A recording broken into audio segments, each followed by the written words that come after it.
घुम्न गएको अहिले सल्लाहगारी मोदेली भन्ज्याङ हो। यो पनि मोदेली भन्ज्याङ, हामी मोदेली भन्ज्याङतिर आइपुगेको छु। मोदेली भन्ज्याङतिर हामी बेसी भएर भर्खर हिँड्न थाले। हामी घुम्न गइरहेको छु, घुम्न गइरहेको छु।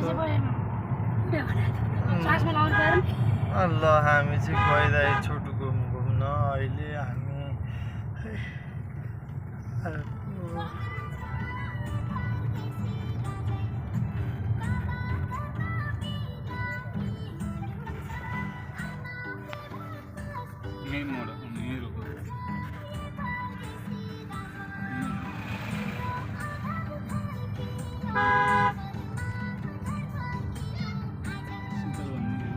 शीतलले घाँस काटेर खाने हो।